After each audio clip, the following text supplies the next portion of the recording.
Graças e paz, irmãos. Alegria renovada e mais uma vez estarmos na casa do Senhor, cumprimentando a todos aqui presentes e a todos aqueles que nos acompanham pelas redes sociais. Eu quero convidar os irmãos a abrirem suas Bíblias na primeira carta de Pedro, 1 Pedro, capítulo 5, versículos de 1 a 4. Primeira carta, Pedro, capítulo 5, versos de 1 a 4.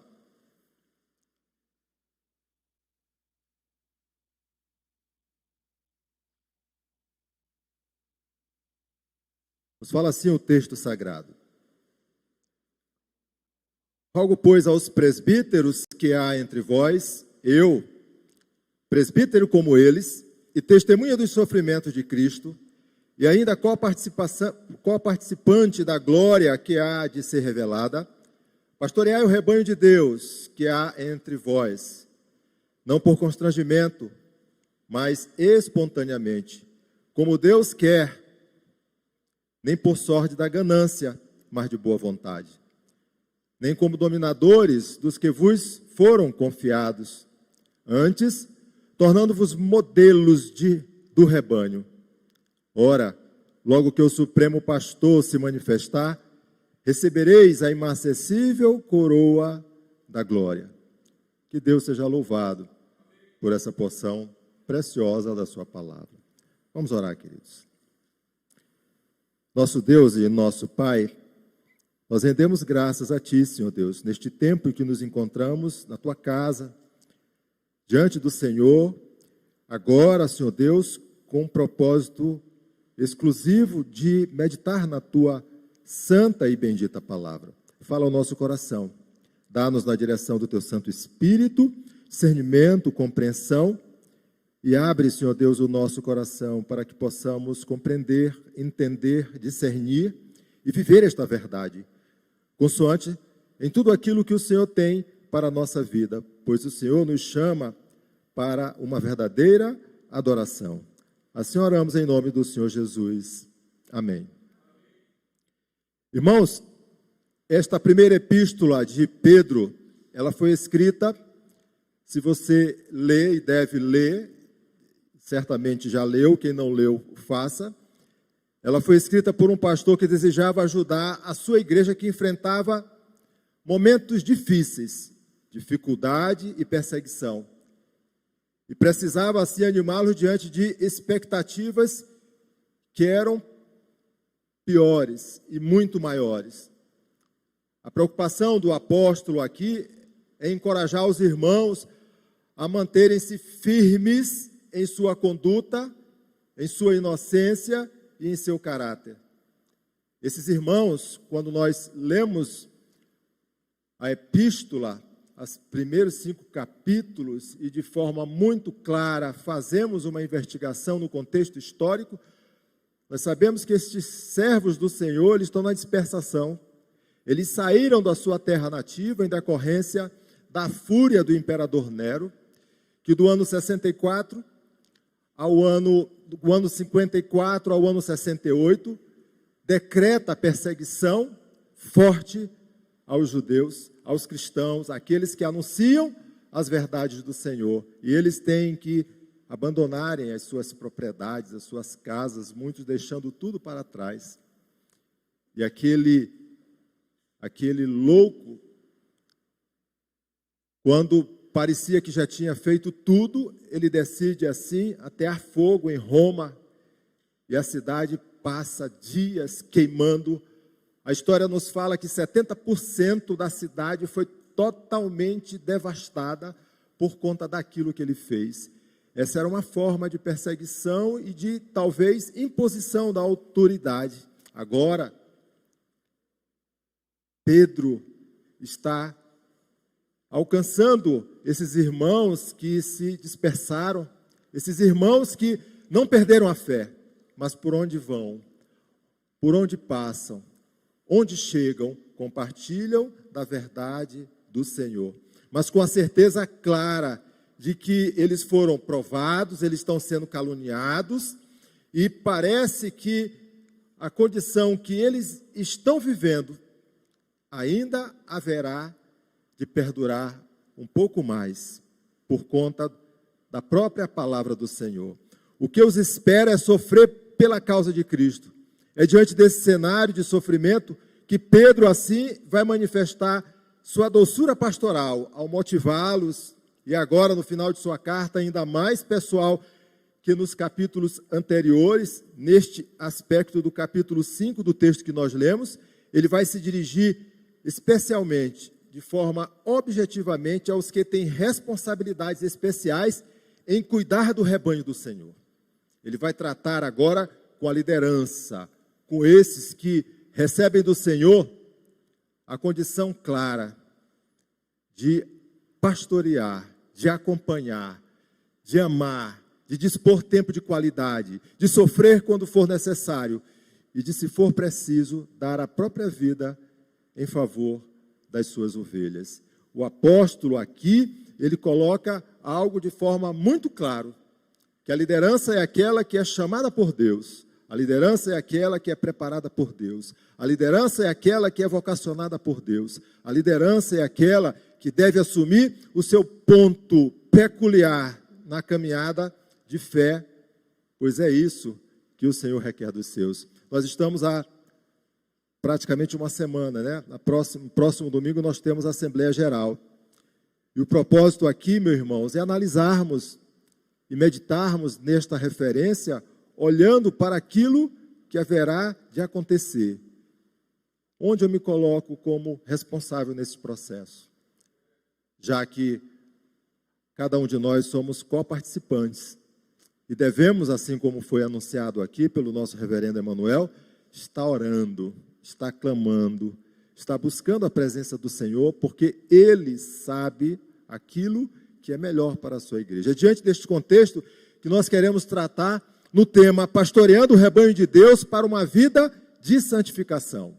Pastoreando o rebanho de Deus para uma vida de santificação. Nós vamos olhar aqui a liderança, nós vamos olhar aqui presbíteros, nós vamos olhar diáconos, nós vamos olhar aqueles que de fato foram colocados responsabilidade, foi repousado sobre os seus ombros algo extremamente peculiar, privilégio do Senhor, graça de Deus. Pastoreando o rebanho de Deus para uma vida de santificação. Como deve ser este pastoreio? Se você olhar para os versículos lidos, o versículo 1 e versículo 2, ele é claro e direto, nos fala assim: rogo-vos, pois, aos presbíteros que há entre vós, eu, presbítero como eles, e testemunha dos sofrimentos de Cristo, e ainda co-participante da glória que há de ser revelada.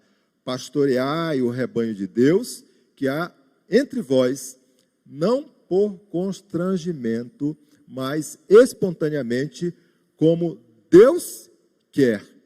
Pedro está se colocando de forma muito clara como um presbítero, assim como foram eleitos aqueles que já haviam sido designados para distrito, para províncias, para apacentar o rebanho, liderar, portanto, as ovelhas, instruir as ovelhas e receber agora a carta, a instrução do apóstolo e manter aquele rebanho firme para que a caminhada seja para a frente, a caminhada seja para o alto, a caminhada seja para Cristo, nosso Senhor. E a primeira lição que é nos trazida agora, no versículo 2, a parte A: pastoreai o rebanho de Deus que há entre vós, não por constrangimento, mas por espontaneidade, como Deus quer. O pastoreio deve ser espontâneo. Quando nós lemos textos como esse, nós temos que entender aquilo que a nossa Constituição, no artigo 50, a Constituição da nossa igreja, nos fala. E o texto nos fala assim: o presbítero regente é o representante imediato do povo, por este eleito e ordenado pelo conselho, para, juntamente com o pastor, exercer o governo e a disciplina e zelar pelos interesses da igreja a que pertencer, bem como pelos de toda a comunidade, quando para isso eleito ou designado.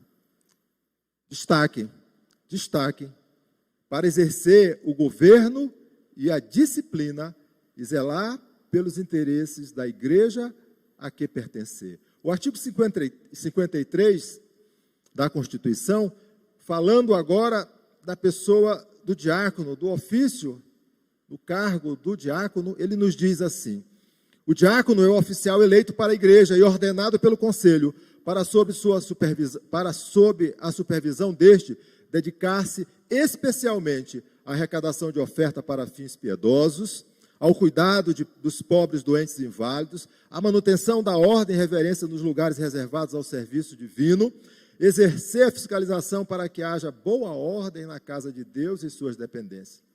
O apóstolo está nos falando de forma muito clara essa responsabilidade da liderança, mas ele está colocando algo muito maior do que aquilo que nós podemos entender por títulos, por ter nomenclatura. Ele está falando com relação a esta responsabilidade peculiar, que antes de ser nominada por pessoa, por homens, vem de Deus, vem da parte do Senhor, vem do alto. O apóstolo Paulo, tratando das qualificações dos bispos e dos diáconos, ele vai declarar na sua primeira carta a Timóteo, capítulo 3, versículo 1, fiel é a palavra. Se alguém aspira ao episcopado, excelente obra almeja. Quando traduzimos esta palavra do grego, esse episcopado, o episcopos, significa supervisor, chamados para cuidar do rebanho de Deus. O bispo, o pastor, aquele que tem liderança, o presbítero, e numa segunda instância, numa segunda condição, não inferior, não menos importante, o diácono, tão pontual e tão necessário. O presbítero é um pastor de ovelhas e a igreja é o rebanho de Deus. Então, o pastoreio do rebanho de Deus, ele não deveria, como nos fala Pedro, ser motivado pelo senso de dever, por compulsão, por força, mas deveria pastorear como quem trazia doação de uma oferta, e ela é generosa, ela é feita com amor, ela é feita com alegria, ela é feita com espontaneidade. Não era uma questão de coerção, mas de boa vontade. Assim afirma William Barclay, de livre vontade, como está na tradução da NVI. Não deveria assumir o pastorado de forma leviana e impensada, mas avaliar a motivação que sirva ao Senhor de forma livre e espontaneamente para agradá-lo, como é típico de quem é eternamente grato ao Senhor. Então, a primeira lição que o texto nos fala, pastoreando o rebanho de Deus para uma vida de santificação, como deve ser este pastoreio no que diz respeito àqueles que haverão de cuidar da igreja do Senhor, que haverão de zelar por tudo aquilo que Deus coloca diante da nossa vida, pastorear espontaneamente. A segunda lição, ainda no versículo de número 2, a parte B do versículo, ele nos fala, nem por sorte da ganância, mas de boa vontade. A segunda lição, meu irmão, pastoreando o rebanho de Deus para uma vida de santificação, é que este pastoreio, este cuidado, essa condução, ela deve ser de boa vontade. Ela não deve estar atrelado a subterfúgio, onde a pessoa, onde o homem, onde o servo, por motivos outros, senão de uma verdadeira adoração, possa ser conduzido. Por motivos outros, senão fiel ao Senhor, possa ser levado a fazê-lo. E nesse aspecto que está sendo colocado aqui, ele está falando sobre uma coisa que é própria da condição humana, sobretudo arrasta multidões, centenas, milhares de pessoas para longe, que é a avareza, que é o apego ao dinheiro, que é a busca de lucros, de vantagens diante da ocupação de determinado cargo, de determinada posição. A liderança na igreja não é um posto de privilégio, mas você tem que olhar sempre que é um posto de serviço. Não é de ociosidade, é de trabalho. Não é, portanto, um local onde haverá inércia, mas de muita atividade, meu irmão, muita atividade. E isso tudo é visto de forma muito clara, com privilégio vindo da parte do Senhor. Pois a obra é dele, pois o trabalho é para ele, pois a glória é para o Senhor. O presbítero e o diácono devem visar sempre a glória de Deus e o bem das ovelhas de Cristo, em vez de fazer isto, como falamos ainda há pouco, visando obter lucro de alguma forma. Esse espírito mercenário é incompatível com o exercício desse nobre ofício. O apóstolo Pedro está falando, portanto, às igrejas da dispensação, para que eles não se esqueçam de onde saíram, de onde eles vieram, para que eles, de fato, estejam atentos para a palavra verdadeira.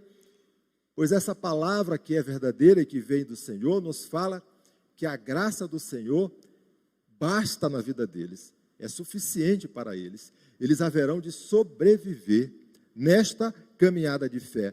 Na igreja primitiva, nós precisamos compreender que haviam exploradores itinerantes que saíam percorrendo as igrejas, buscando os bens dos cristãos, em vez de cuidar do povo. Nós podemos até citar que o imperador Nero era um desses. Ele era apegado ao dinheiro, ele queria lucro, ele queria acumular poder cada vez mais.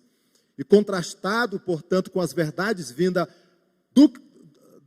da comunidade cristã, daqueles que anunciavam Cristo como Salvador, daqueles que, levando uma vida humilde, muitas das vezes até paupérrima, porque era dessa forma, mas demonstrava, meu irmão, ter no coração uma riqueza que o imperador jamais, em tempo algum, poderia compreender, vinda do próprio Senhor. É isto que o apóstolo Pedro está nos falando aqui. E Paulo, tratando também desta questão do pastoreio de boa vontade, de não se apegar a lucros, a vantagens financeiras, ele vai nos falar em Atos dos Apóstolos, faz uma abordagem, Lucas primeiramente, capítulo 20, versículo 33, de ninguém cobicei prata, nem ouro, nem vestes. E agora Paulo, na segunda carta à igreja de Corinto, capítulo 12, versículo 14, ele declara: eis que pela terceira vez estou pronto a ir ter convosco, e não vos serei pesado, pois não vou atrás dos vossos bens, mas procuro a vós outros.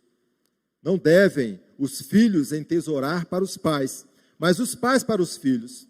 Não devem os filhos entesourar para os pais, mas os pais para os filhos. O objetivo aqui é caminhar na presença do Senhor e ter como propósito a obra de Deus, o engrandecimento do reino, sem visar subterfúgio nenhum de lucro, subterfúgio nenhum de acúmulo de propriedade, de riqueza. O presbítero, o diácono, a liderança não pode ser avarenta. A condição aqui financeira do pastor sempre foi colocada como uma questão delicada, para aqueles que não compreendem que o trabalhador é digno do seu salário. E a obra, ela tem que ser mantida, e é mantida por aqueles que entendem, que compreendem, que são chamados pelo Senhor para esse propósito, para colaborar com o trabalho que visa o engrandecimento do reino do Senhor. O ministério pastoral deve ser exercido como anelo de servir ao Senhor, e não para obter vantagem financeira. Pedro adverte para o uso desse ministério com vista à aquisição de lucros, que vai se revestir em algo mesquinho e algo desonesto. Nenhum cristão deveria assumir cargos de oficiais da igreja se o pressuposto é estar no cargo para chegar a um determinado ponto, senão aquele que nós estamos tratando aqui, senão aquele que a Bíblia aborda aqui. Caminhar na presença do Senhor, se doar com amor, com generosidade e ofertar a sua própria vida diante daquilo que o próprio Senhor Jesus já fez. A liderança, ela não pode ser gananciosa, mas ansiosa em servir, entusiasmada em realizar a tarefa e não preocupada em quanto lucrará com a vantagem de ser um oficial e uma liderança da igreja. Eu quero trazer, nesse ponto, duas ilustrações bem próprias e objetivas Eu fui durante 25 anos presbítero. 25 anos. É uma experiência considerada boa.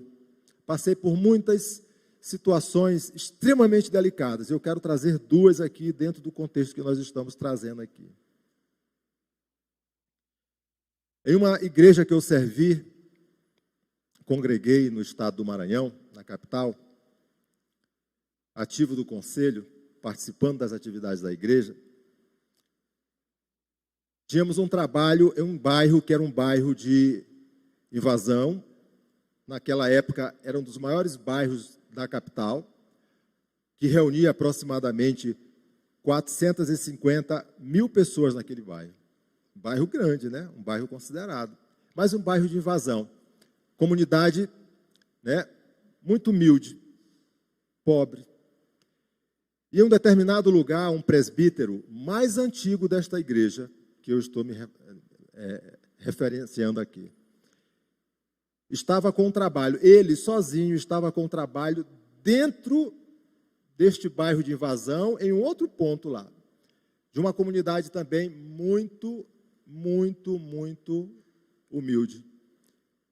E ele já estava há quase um ano trabalhando e levou a proposta para o conselho, meu irmão, para a liderança da igreja, para que esse trabalho pudesse assim ser recepcionado, já que a liderança já conhecia, ele estava ali, e pudesse, assim, melhor acompanhar aquele trabalho. E neste dia foi uma reunião difícil, foi uma decisão difícil, porque eu vi ali razões próprias de homem que divergiam dos propósitos do Senhor para a obra de Deus. Quando aquele velho presbítero, experiente na caminhada de fé, apresentou a proposta, um dos presbíteros, aquele que era tesoureiro da igreja, e outros mais, foram claros e pontuais em falar que aquele trabalho, aquela comunidade, aquele local, ele não traria resultado para a igreja. Eu perguntei para ele, qual é o resultado que o irmão está falando? Aquele local, Marcos, vai dar gasto para a igreja. Desse jeito, meu irmão. Aquele local vai dar gasto para a igreja. Aquele local não cabe o investimento da igreja. E a decisão foi muito clara de que o local não seria assistido, porque assim foi decidida. E como conselho e como liderança, nós temos que acatar, e todos nós da liderança e como igreja do Senhor, nós sabemos que, porque nós assumimos um compromisso e nós honramos o compromisso em que assumimos. Ainda que possamos em algum momento ser contrariados, mas temos que nos submeter às decisões, e é isso que acontece. Aquele presbítero, meu irmão, aquele presbítero que tinha mais de 70 anos de idade, ele continuou indo para aquele trabalho.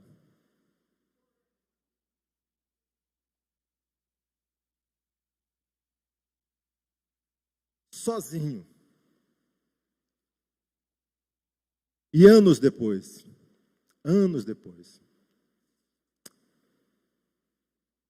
a igreja reconheceu o erro e voltou atrás. Eu lembro muito bem que ele contava com voluntários da igreja, porque não era oficial. Toda tarde,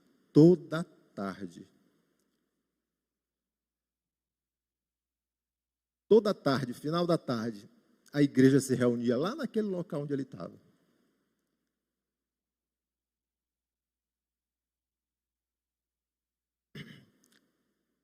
Pedro, ele faz esse recorte aqui, alertando a igreja do Senhor. Nós somos corresponsáveis por aquilo que acontece. Nós temos a nossa parte, e ela não é pequena, ela é extremamente decisiva. Aquele trabalho não morreu, porque a obra é de Deus, a obra é do Senhor. Nós conhecemos, e grande parte da igreja conhece, o pastor Emanuel conhece de forma muito particularizada, a trajetória do nosso pastor Josmar Torres. Aquele homem que tinha o coração na obra, aquele homem que, já com a idade avançada, sofrendo acidente, já não tinha limitações, já tinha muitas limitações, já não conseguia se locomover por conta da deficiência física, mas caminhava, meu irmão, para a surpresa de muitos, caminhava mais do que muitas pessoas que têm todos os órgãos funcionando bem. E um dos locais que o pastor ia muito, e gostava de visitar, é a congregação do Massadiço, lá naquela região de praias do Abaís. Tem uma congregação ali de distância chamada Massadiço. Irmãos, uma comunidade humilde, uma comunidade muito simples, onde aquela comunidade não tem condição de manter a igreja. Não tem condição de manter. Mas a decisão do conselho, liderado pelo pastor Josmar Torres, foi de manter aquela igreja. Manter a igreja, porque a obra é do Senhor. O propósito é para pregar a palavra. E pense numa comunidade alegre, pense numa comunidade participante, pense numa igreja viva, meu irmão. Nós precisamos compreender que a caminhada é para frente, para o alto.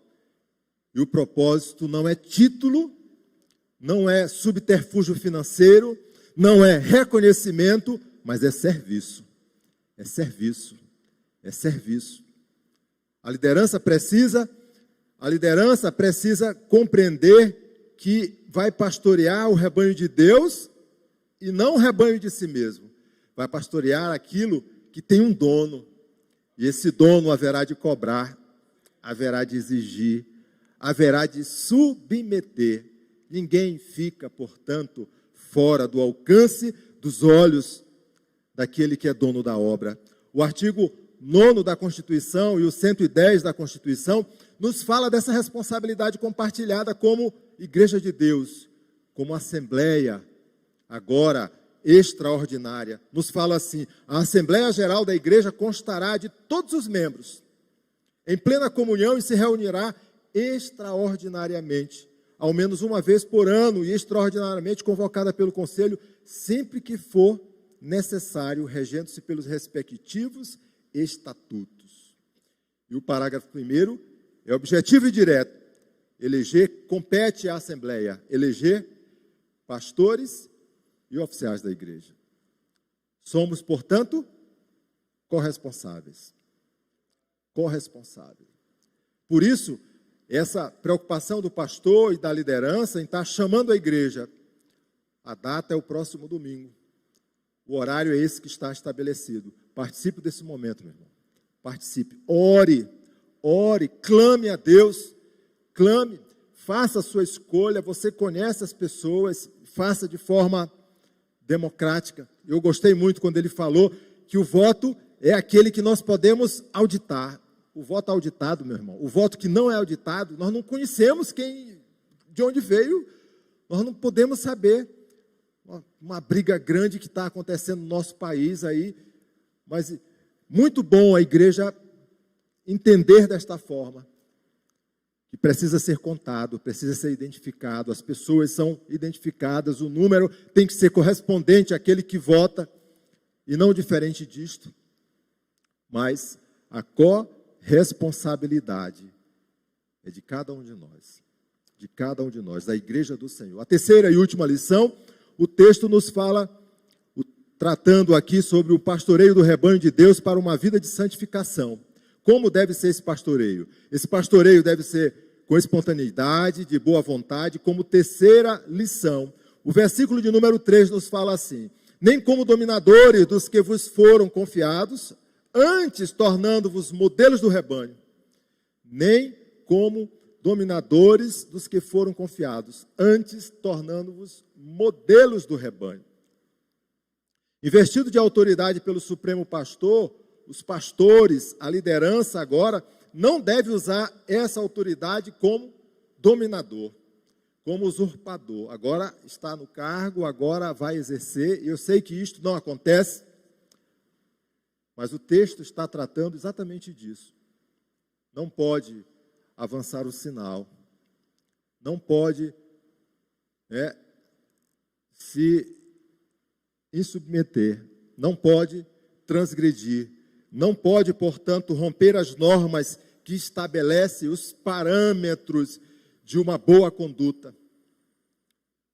Timóteo nos fala isso, Tito nos fala isso, quando descreve, portanto, o perfil e as qualificações dos presbíteros e dos diáconos, pontuando, objetivando e caracterizando o que deve, de fato, estar reunido para atender uma necessidade pronta dentro da casa do Senhor. A lição trazida aqui como terceira lição: pastoreando o rebanho de Deus para uma vida de santificação. Pastoreie como modelo. Pastoreie como modelo. E esse modelo não pode vir de outro lugar, senão do próprio Senhor Jesus. A nossa referência, a nossa vida, a nossa razão de ser. Pastorear da forma que aprendemos de Cristo. Nunca vai ser arbitrário, nem tampouco autocrático. A forma como Cristo nos instruiu foi pelo exemplo, se submetendo, fazendo. João capítulo 3, versículo 30 nos fala muito claramente: convém que ele cresça e eu diminua. Aquele que vai prestar o serviço, ele tem que, antes de fazer, antes de exigir, ele tem que fazer. Antes de cobrar, ele tem que caminhar naquilo que está estabelecido de forma muito clara, que ele defende como forma objetiva. Deve ser um exemplo para a igreja e não um ditador na igreja. Deve andar na frente do rebanho como modelo e não atrás do rebanho para ameaçá-lo. Jesus é esse exemplo. Exemplo de serviço, exemplo de comandante, exemplo de humildade. João capítulo 13, versículos 4 e 5, naquele momento maravilhoso em que ele dá uma demonstração de como se deve servir ao outro. Levantou-se da ceia, tirou a vestimenta de cima e, tomando uma toalha, cingiu-se com ela. Depois deitou água na bacia e passou a lavar os pés dos discípulos e a enxugar-lhes com a toalha com que estava cingido. O exemplo é de humildade. O exemplo é de que ele, sendo grande, ele sendo Deus, vai se submeter. O exemplo é para ser reproduzido.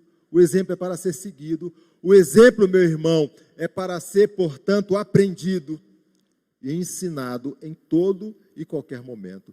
Pastores, lideranças, presbíteros, diáconos são convidados a se apresentarem como modelos para os crentes na palavra, no amor, na fé e na pureza.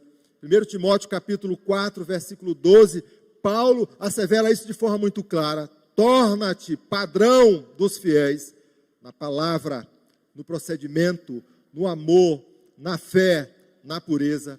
Devemos assim pregar a palavra. É a maneira de engrandecer o nome de Cristo e fortalecer a sua igreja. Pregar de forma verdadeira, de forma fiel, em todo tempo, em todo instante. Pois o texto nos fala, no versículo de número 4, que nós haveremos de nos apresentar diante do Senhor. Logo que o Supremo Pastor se manifestará, recebereis a imercessível coroa da glória. Tem um galardão, meu irmão, diante daquilo que nós haveremos de fazer. Tem uma recompensa. E o objetivo não é estar olhando para esta recompensa. O objetivo não é ter o coração, portanto, desejoso, como nos fala um dos filósofos, da modernidade, que não importa os meios, o importante era o resultado. Nós não podemos aceitar isso de forma nenhuma como verdadeiro. Nós não podemos entender que isto é aquilo que coaduna com os princípios do Senhor. Pois a nossa caminhada tem que ser uma caminhada alicerçada em fundamentos verdadeiros. Nós não podemos queimar etapa no sentido de subverter a lei, subverter os fundamentos da verdade e colocar o que entendemos ser verdadeiro e segundo plano para atingir o resultado que nós tanto desejamos, que nós tanto queremos. Nós servimos assim ao Supremo Pastor, quando servimos a sua igreja. Quando ele voltar, seus copastores receberão dele o seu prêmio, a coroa da glória. Servimos ao Senhor sempre, em todo instante, com fidelidade. Quero trazer 3 lições para a Igreja do Senhor neste domingo maravilhoso aqui na 12 de agosto. E aqueles que nos acompanham nas redes sociais, pelo Face, pelo YouTube. A primeira delas, voltado para o texto e para a mensagem que estamos trabalhando, pastoreando o rebanho de Deus para uma vida de santificação. Como deve ser esse pastoreio? A primeira lição: como liderança, seja sempre voluntário de coração, pronto a servir. Como liderança, seja sempre voluntário, pronto a servir. É uma regra para todos, como servos do Senhor, mas para a liderança de forma muito mais apropriada. Não é preciso estar chamando, não é preciso lembrar da instrução ou do compromisso assumido. A investidura é do Senhor, é do alto, é soberana. E Deus sabe aqueles que haverão de serem assim selecionados, habilitados, preparados na caminhada que Ele tem para a sua igreja. A segunda lição: que o alvo a ser alcançado seja sempre, sempre, sempre a glória de Deus. O alvo é a glória do Senhor. É a Ele, de fato, que nós reverenciamos. É a Ele que nós adoramos.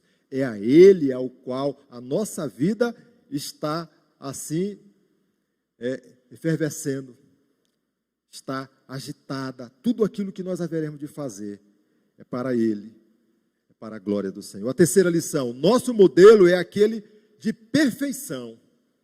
O nosso modelo é aquele modelo de perfeição, não tem outro. Não existe o igual a Ele, é Jesus, nosso Senhor e nosso Salvador. Esse é o nosso modelo.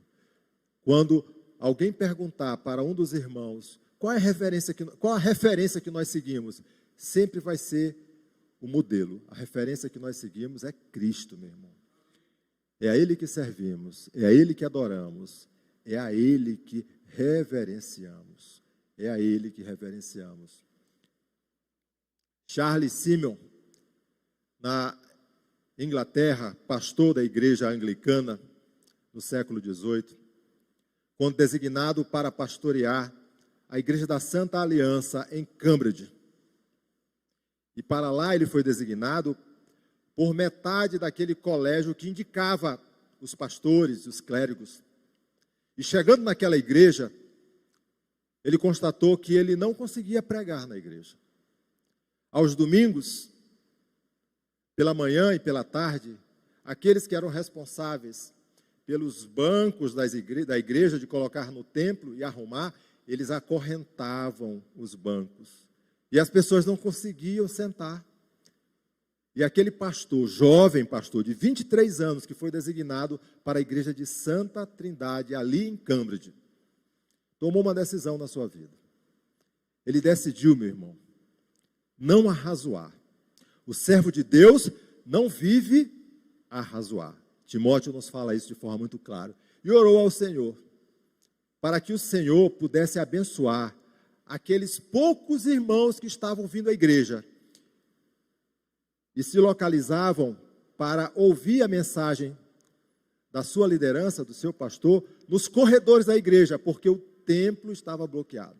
Mas ele orou ao Senhor, que o Senhor pudesse abençoar aqueles poucos irmãos que vinham, porque se assim o fizesse, talvez fosse muito mais importante e objetivo do que aqueles tantos que estivessem ali durante os domingos, enchendo os bancos, mas sequer ouvindo a palavra do Senhor. Durante 10 anos, Charles Simeon passou pastoreando aquela igreja, pregando nos corredores. 10 anos. 10 anos. Ele poderia ter tomado uma decisão. Ele poderia usar, portanto, da autoridade que foi confiada pelo colégio para acabar com aquilo, para tirar as correntes, mas ele preferiu não arrazoar, para não dividir, para não ofuscar a obra do Senhor. Após os 10 anos, a igreja foi modificando.